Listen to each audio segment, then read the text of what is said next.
সর্বম শিবময়ম শিবানন্তা শিবকৃপানন্তা। আজকে আমরা আলোচনা করব 17ই ফেব্রুয়ারি 2026 যে সূর্যগ্রহণ সংঘটিত হবে সেই সূর্যগ্রহণ নিয়ে। আমাদের আলোচনার বিষয়টা আজকে একটু অন্যরকম, অন্যরকম হলেও সেটা খুবই ফান্ডামেন্টাল মৌলিক। যে ফান্ডামেন্টাল মৌলিক দিকগুলোকে আমরা খুব একটা আজকের দিনে হয়তো গুরুত্ব দিই না এবং সেটা যথেষ্ট ভুল করা হয়। দেখুন, মানুষের জন্ম হচ্ছে একটা কিছু উদ্দেশ্য নিয়ে। এবার হায়েস্ট যে অবজেক্টিভ সেটা হচ্ছে ঈশ্বর চেতনা, ঈশ্বর তত্ত্ব, ব্রহ্মজ্ঞান ইত্যাদি ইত্যাদি। তাছাড়া জাগতিক স্তরে at the human level, the materialistic level, আমাদের কিছু উদ্দেশ্য থাকে। গাড়ি, বাড়ি, বিবাহ, সন্তান, পরিবার, বিদ্যা, অর্থ, সুস্বাস্থ্য, সমৃদ্ধি ইত্যাদি ইত্যাদি। কিন্তু শাস্ত্র যেটা বলে দিয়েছে যে there are 4 goals of human life, 4টি পুরুষার্থ: ধর্ম, অর্থ, কাম, মোক্ষ। এবং এই 4টে পুরুষার্থকে একজন মানুষ, শিশু জন্মাবার পর তার জন্মছকে আমরা দেখি যে তার এই ধর্ম, অর্থ, কাম, মোক্ষ কীভাবে হাইলাইটেড আছে। যে একাধিক গ্রহ ধর্ম পুরুষার্থের ঘরে আছে, না একাধিক গ্রহ মোক্ষ পুরুষার্থের ঘরে আছে, ডিস্ট্রিবিউশনটা কীরকম। গ্রহ সন্নিবেশ আমরা যেটা দেখি, সেই গ্রহ সন্নিবেশ অর্থাৎ গ্রহ কীভাবে বিতরণ হয়েছে এবং সেখানে ব্যালেন্সটা কী, সেখানে আমরা তত্ত্বটাও দেখি। জলতত্ত্ব, বায়ুতত্ত্ব, অগ্নিতত্ত্ব, পৃথ্বীতত্ত্ব। পৃথ্বীতত্ত্ব থেকে আমরা খুব বাস্তব প্র্যাকটিক্যাল চিন্তাভাবনাগুলো দেখি। জলতত্ত্ব থেকে আমরা খুব ইমোশনাল, আবেগময় একটা অ্যাটিটিউড, একটা মানসিকতা দেখি। বায়ুতত্ত্ব হলে সেখানে খুব কমিউনিকেশন, কোলাবোরেশন, যোগাযোগ ইত্যাদি সোশ্যাল একটা ব্যাপার থাকে। অগ্নিতত্ত্ব হলে সেখানে খুব বিদ্যা, এডুকেশন, ইন্টেলিজেন্স ইত্যাদির বিষয় থাকে।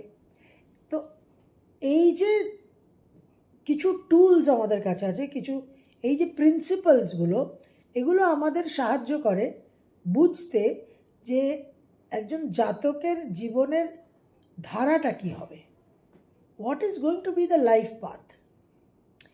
এবার যখন একজন জন্ম নিল, সবার তো আর মেষলগ্ন হবে না।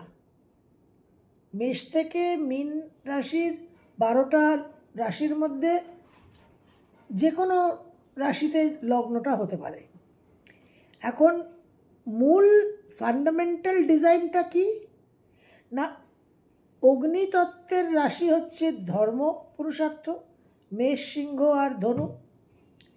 পৃথ্বীতত্ত্বের রাশি যেটা আমরা বৃষ, কন্যা আর মকর পাচ্ছি, সেটা হচ্ছে অর্থ পুরুষার্থ।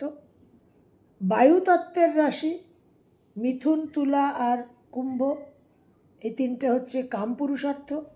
আর জলতত্ত্বের 3টে রাশি কর্কট, বৃশ্চিক আর মীন, এই 3টে মোক্ষ পুরুষার্থ। এই হচ্ছে ডিস্ট্রিবিউশন। এবার যখন আমরা জন্মছক স্টাডি করি, বিশ্লেষণ করি, তখন আমাদের দেখতে হয় যে কর্মভাব জাতকের কোন পুরুষার্থতে পড়েছে। সেখান থেকে একটা অ্যাসেসমেন্ট হয় যে কী টাইপ অফ প্রফেশন হবে, পেশার ধরনটা কী হবে, পেশার বৈশিষ্ট্য কী হবে। তো এই যে কুম্ভ রাশিতে গ্রহণ সংগঠিত হতে চলেছে, কুম্ভ রাশি কালপুরুষের একাদশ অর্থাৎ কাম পুরুষার্থ। কিন্তু মেষ থেকে মীন লগ্নের কি পুরুষার্থ দাঁড়াচ্ছে সেটা ভেরি ইম্পর্ট্যান্ট। এবং এখানে একটা ইউনিক জিনিস বেরোচ্ছে, যে ইউনিক জিনিসটাকে আমি ইউনিক বিষয়টাকে আমি আপনাদের কাছে তুলে ধরতে চাই। জল তত্ত্বের যে রাশি লগ্ন আছে, অর্থাৎ কর্কট, বৃশ্চিক আর মীন, আপনাদের জন্য কিন্তু মোক্ষ পুরুষার্থই হচ্ছে। কর্কটের অষ্টম, বৃশ্চিকের চতুর্থ আর মীনের দ্বাদশ। চতুর্থ, অষ্টম, দ্বাদশ হচ্ছে কালপুরুষের মোক্ষ ভাব। তা আপনাদের জলতত্ত্বের জন্য মোক্ষ ভাবই হচ্ছে মোক্ষ পুরুষার্থ। এর অর্থ কী, এর গুরুত্ব কী, সেটা আমরা পরে আলোচনা করছি। এছাড়া পৃথ্বীতত্ত্বের যে রাশি লগ্ন আছে, অর্থাৎ বৃষ, কন্যা আর মকর, আপনাদেরও কিন্তু অর্থ পুরুষার্থ অ্যাক্টিভেটেড হচ্ছে। অর্থাৎ বৃষর দশম, কন্যার ষষ্ঠ আর মকরের দ্বিতীয়। সুতরাং আপনাদের যে ফান্ডামেন্টাল পুরুষার্থটা আছে, সেই ফান্ডামেন্টাল পুরুষার্থের সঙ্গে কোনো মিসম্যাচ নেই। সুতরাং একটা কথা এখানে বলা যেতে পারে যে রেজাল্টস, প্রভাবটা কিন্তু, ফলাফলটা কিন্তু খুব ইন্টেন্স হবে, তীব্র হবে। সেটা ভালো হলে ভালো, খারাপ হলে খারাপ, যার যেরকম হরস্কোপ। কিন্তু অগ্নিতত্ত্বের যে রাশি, মেষ, সিংহ আর ধনু, আপনাদের যে ধর্ম পুরুষার্থ, সেটা এখানে চেঞ্জ করে গিয়ে কাম পুরুষার্থ হয়ে যাচ্ছে। মেষের একাদশ, সিংহর সপ্তম আর ধনুর তৃতীয়। সুতরাং আপনাদের যে ইস্যুসগুলো থাকবে, সেটা আপনাদের লাইফ পারপাস, ধর্ম প্লাস আপনাদের কাম বাসনা, কামনা বাসনা চরিতার্থ করা, ডিজায়ার্স। এবং বায়ুতত্ত্ব,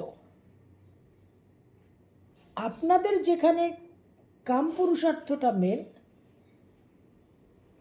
আপনাদের ফান্ডামেন্টাল পুরুষার্থ, সেখানে আপনাদের কিন্তু ধর্ম পুরুষার্থে এই গ্রহণটা হচ্ছে। অর্থাৎ মিথুনের নবমে, তুলার পঞ্চমে আর কুম্ভের লগ্ন রাশিতে। সুতরাং আপনাদের যে ইকুয়েশনটা বায়ুতত্ত্বের জন্য, সেটা কিন্তু আপনাদের কাম পুরুষার্থের জায়গায় এবার ধর্মভাব প্রবেশ করছে। ঠিক উল্টো, অগ্নিতত্ত্বের ধর্ম পুরুষার্থর সঙ্গে কাম পুরুষার্থকে অ্যালাইন করা, অ্যাডজাস্ট করা, এইভাবেই রেজাল্টটা পাবেন এই গ্রহণে। আর বায়ুতত্ত্বের রাশিদের কাম পুরুষার্থ যা আপনার আছে, সেখানে কতটা ধর্ম আছে, কতটা ধর্ম নেই, কতটা ধর্ম আরও পারপাস, ওয়েদার আপনার লাইফ পারপাসের সঙ্গে আপনার থটস, ডিজায়ার্স অ্যালাইন্ড কিনা, সেই জিনিসগুলো সেইভাবে কিন্তু আপনার জীবনে ফলাফলটা হবে। আর অগ্নিতত্ত্বের জন্য, মেষ, সিংহ আর ধনুর জন্য, যে আপনার যে লাইফ পারপাস অলরেডি আছে, যে ধর্ম পুরুষার্থকে আপনি ফলো করছেন, সেখানে আপনার যে কামনা বাসনা, আপনার যে ডিজায়ার্স, সেটা কতটা ফুলফিলড হচ্ছে, বা বেশি ফুলফিলড হচ্ছে বা কম হচ্ছে, সেই একটা ইকুয়েশনের উপর কিন্তু এখানে আপনি সূর্যগ্রহণের রেজাল্টটা পাবেন। সূর্যকে আমরা আত্মাকারক গ্রহ বলে থাকি, চন্দ্র হচ্ছে মন, আর লগ্ন হচ্ছে দেহ। এবার দেহ ধারণ করছে, জীবাত্মা দেহ ধারণ করছে কেন না, তার কিছু প্রারব্ধকে তাকে ভোগ করতে হবে। সে ঋণানুবন্ধনে আবদ্ধ, তাকে কিছু ঋণ শোধ করতে হবে। সেই ঋণ শোধ করার যে যাত্রা, সেই যাত্রার ওভারঅল জার্নিটা হচ্ছে রবি, আত্মা, সোল এজেন্ডা। আর যেই সে শরীর ধারণ করে নিল, মানব শরীর যখন সে ধারণ করলো, মানব যোনিতে যখন সে প্রবেশ করলো, তখন তার মন অ্যাক্টিভ হয়ে গেল, কারণ সমস্ত কর্মের বীজ, স্টোর হাউস, কন্টেনার, পাত্র হচ্ছে মন। সুতরাং এই মনের মধ্যেই কিন্তু সব কিছু অবস্থান করে আছে। মনের মধ্যেই কিন্তু আমাদের সমস্ত চিন্তা ভাবনা, কামনা, বাসনা, সংস্কার, পূর্বজন্মের সব ওয়েভস অফ থটস কিন্তু মনের মধ্যেই আছে। সুতরাং এই সূর্য চন্দ্রকে নিয়ে যে গ্রহণ সংগঠিত হয়, এক একটা গ্রহণে যে রিবুটিংটা হয়, এই যে পরিবর্তনগুলো এক একটা গ্রহণে এক একজন মানুষের জীবনে আমূল পরিবর্তন হয়ে যায়। কুম্ভ রাশি ভয়ঙ্কর আমূল পরিবর্তনের ক্ষেত্র, প্যারাডাইম শিফট, একদম এসপার ওসপারের ঘর। সেখানে পুরোপুরি আমরা যে সময়ের মধ্যে দিয়ে এখন ইউনিভার্সালি যদি আমরা দেখি, আরও অনেক অন্য মাত্রায় যদি আমরা স্টাডি করি, তাহলে পুরো এভলিউশন, পুরো ক্রিয়েশনের একটা চেঞ্জ চলছে নেক্সট ফেজে আসার জন্য। কেউ কেউ বলছেন কলিযুগের শেষ প্রান্ত, আবার নতুন করে সৃষ্টি হবে, প্রলয় হবে, সত্যযুগ আসবে, ইত্যাদি ইত্যাদি। এবং এভলিউশনারি স্টেজে মানব জাতির নেক্সট স্টেজ, যেরকম একটা ডাইনোসরের স্টেজ ছিল, একটা এপ স্টেজ ছিল, সেই রকম যে নেক্সট স্টেজে যে মানুষ এসেছে, হোমোসেপিয়েন্স এসেছে, সেরকম নেক্সট স্টেজ আসছে। সেই জন্য এই কুম্ভ রাশির অ্যাক্টিভেশনটা ইজ ভেরি ভেরি ইম্পর্ট্যান্ট। এবার জলতত্ত্ব আপনাদের কি হবে, কর্কট, বৃশ্চিক আর মীন মোক্ষ পুরুষার্থ যেহেতু, সুতরাং রিলিজ আপনাদের কিন্তু চরম হবে। যে সমস্ত ক্ষেত্র অ্যাফেক্টেড হবে, সেই জায়গায় কিন্তু আপনাদের বিশেষ করে এই যে একটা আমূল পরিবর্তন, প্যারাডাইম শিফট, কর্কটের অষ্টম বিশেষ পরিবর্তন, বৃশ্চিকের চতুর্থ মন, মা, পড়াশোনা, ওভারঅল মানসিক যে দৃষ্টিকোণ, দৃষ্টিভঙ্গি, সব পরিবর্তন। মীন রাশি লগ্নের দ্বাদশে একটা total change of place, mentally, physically, আর্থিক দিকে, হসপিটালাইজেশন, এরকম অনেক কিছু হতে পারে। কিন্তু আপনাদের যে রিলিজের জায়গাটা, যে পরিবর্তনের জায়গাটা, সেটা আপনাদের জন্য চরম হবে, কারণ আপনাদের মুখ্য পুরুষার্থতেই হচ্ছে, এবং আপনাদের বেসিক ফান্ডামেন্টাল পুরুষার্থটাই মুখ্য পুরুষার্থ, রিলিজ। পৃথ্বীতত্ত্বের জন্য বৃষ, কন্যা আর মকর, আপনাদের যেহেতু ফান্ডামেন্টাল পুরুষার্থটা অর্থ পুরুষার্থ, এবং আপনাদের অর্থ পুরুষার্থের জায়গাতেই সংগঠিত হচ্ছে এই গ্রহণ, আপনাদের জীবনে কতটা কি ভ্যালুয়েবল আছে, কতটা কি মূল্যবান আছে, কতটা কি আপনার জীবনে ভ্যালু অ্যাড করছে, সেখানে কিন্তু কারেকশন হবে। এখানে আপনাদের জন্মছক সাপোর্ট করলে, আপনাদের লাইফ পাথ সঠিক থাকলে হিউজ ম্যাটেরিয়াল গেইনস হতে পারে। বৃষলগ্ন, বৃষ রাশির একটা মারাত্মক ক্যারিয়ার গ্রোথ হতে পারে। কন্যা লগ্ন, কন্যা রাশিরও মারাত্মক ক্যারিয়ার গ্রোথ হতে পারে। মকর লগ্ন, মকর রাশির মারাত্মক ফিনান্সিয়াল গেইন হতে পারে। এই পজিটিভ সাইডটা আমার জীবনে কতটা কি ভ্যালু অ্যাড হয়েছে আজ অবধি, যা কিছু ভ্যালুলেস, আনইম্পর্টেন্ট, সেটা এমনিতেই তো বাদ হয়, ছাঁটাই হয়, প্রুনিং হয়, আগাছা এমনিতেই বাদ যাবে, সেটা জেনারেল ফান্ডামেন্টাল রুল। কিন্তু পৃথ্বীতত্ত্বের জন্য, বৃষ, কন্যা আর মকরের জন্য যা কিছু ইউজলেস, অর্থহীন, does not work any longer, outdated, সেগুলো কিন্তু একেবারেই বাদ যাবে। এবং জন্মছক সাপোর্ট করলে, দশা অন্তর্দশা সাপোর্ট করলে, অনেক কিছু জীবনে প্রবেশ করবে যেটা আপনার জীবনকে আরও অর্থপ্রদ করবে, আরও ভ্যালিউ অ্যাড করবে এবং আপনাকে আরও স্ট্রেংথ দেবে। It's very very important.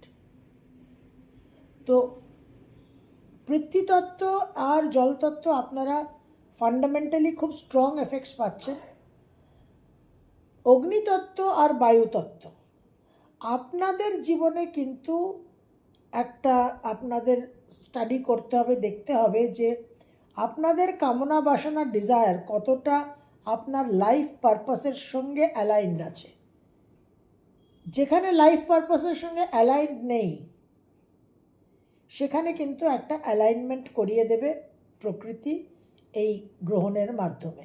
আর যেখানে লাইফ পারপাসের সঙ্গে কামনা বাসনা অ্যালাইন্ড আছে সেখানে কিন্তু একটা হিউজ, একটা বিশেষ বড় মাত্রায় কিন্তু কামনা বাসনা পূর্তি হওয়ার সম্ভাবনা। যেরকম মেষ লগ্ন রাশির একাদশ সঠিক পথে যদি চলে থাকেন, জন্মছক যদি সাপোর্ট করে, তাহলে হিউজ গেইনস। সিংহলগ্ন সিংহ রাশির সঠিকভাবে চলে থাকলে হিউজ গেইনস, বিবাহর মাধ্যমে গেন, ব্যবসার মাধ্যমে গেন, ভ্রমণের মাধ্যমে গেন। ধনুলগ্ন ধনুরাশির কানেকশন, কমিউনিকেশন, যোগাযোগ, যারা ব্লগার তাদের হিউজ ভিউয়ারশিপ বেড়ে যাওয়া ইত্যাদি ইত্যাদি। এইভাবে আপনারা রেজাল্ট পাবেন। আর বায়ুতত্ত্ব অর্থাৎ মিথুন, তুলা আর কুম্ভ, আপনাদের যে কামনা বাসনা সেটা কতটা আপনার লাইফ পারপাসের সঙ্গে অ্যালাইন্ড। যদি ধর্ম ডান দিক আর কামনা বাসনা বাদিক হয়, লন্ডন লুকিং আর টোকিও টকিং, তাহলে কিন্তু নানান রকম পরিবর্তনের সম্ভাবনা। তো এই যে জায়গাগুলো, এই জায়গাগুলো আপনাদের একটু কিন্তু খেয়াল রাখতে হবে এবং এই জায়গাতে যে চেঞ্জেসগুলো আসবে সেগুলো যথেষ্ট ইন্টেন্স হবে, আসছে সামনেই। এবং এরপর কিন্তু আমরা দেখব ফলো আপে কিন্তু চন্দ্রগ্রহণ থাকবে এবং সেটা পূর্ণগ্রাস চন্দ্রগ্রহণ, সেটা একটা ক্লোজার আনবে। একটা জোড়ায় জোড়ায় হয় সূর্যগ্রহণ আর চন্দ্রগ্রহণ, তো চন্দ্রগ্রহণে এটা ক্লোজার আসবে এবং খুবই ইন্টেন্স এবং বিশাল মাপের পরিবর্তন কিন্তু আসতে চলেছে। সর্বম শুভময়ম শুভনন্তা শিবকৃপা আনন্তা।